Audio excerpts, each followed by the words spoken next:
Rupganj television media ক্লাবের আহ্বায়ক committee ঘোষণা। নারায়ণগঞ্জ রূপগঞ্জ প্রতিনিধি শরীফ চৌধুরী। নারায়ণগঞ্জের রূপগঞ্জের কর্মরত টেলিভিশন, আইপি টেলিভিশন ও পত্রিকা মাল্টিমিডিয়া সাংবাদিকদের সংগঠন রূপগঞ্জ টেলিভিশন মিডিয়া ক্লাবের আহ্বায়ক কমিটি ঘোষণা করা হয়েছে।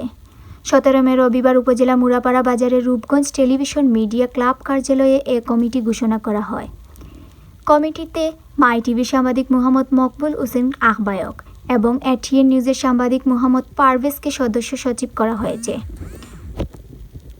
আহ্বায়ক কমিটিতে সদস্য হিসেবে রয়েছেন জিটিভির সাংবাদিক আবদুল্লাহ খান মুন্না, গ্লোবাল টেলিভিশনের এনামুল হক, বিজয় টিভির জিন্নাত হোসেন, চ্যানেল এস এর জিকে দিলু, ইন্টার টিভির রিপন সরকার, ফাল্গুনি টিভির মুমেন মিয়া, আয়না টিভির হাবিবুল্লাহ মীর, সিএসবি নিউজের রনি আহমেদ, কাজী টিভির মুহাম্মদ শাহিন, বিশ্ব বাংলা টিভির মাসুম মিয়া, এস টিভির শরীফ চৌধুরী, নিউজ 21 বাংলার রাকিবুল ইসলাম, জাগরণী টিভির আরফিন মাহমুদ উপল, প্রাইম টিভির মুহাম্মদ তারেক।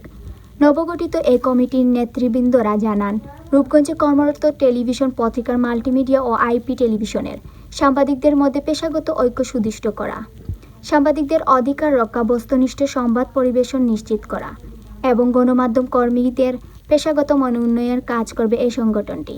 পাশাপাশি বিভিন্ন সামাজিক ও মানবিক কার্যক্রমে সক্রিয় ভূমিকা রাখার প্রত্যয় ব্যক্ত করেন সদস্যরা।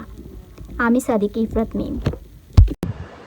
সদস্য সচিব পারভেজকে এই আহ্বায়ক কমিটির 2 দায়িত্বে রেখে এই সদস্যদেরকে নিয়ে আজকে আগামী 3 মাসের জন্য এই আহ্বায়ক কমিটি ঘোষণা করা হলো এবং 3 মাস পরে সেটি পূর্ণাঙ্গ, এটা উৎসবমুখর পরিবেশে ভোটের মাধ্যমে সেইখানে পূর্ণাঙ্গ কমিটি ঘোষণা করা হলো। ধন্যবাদ।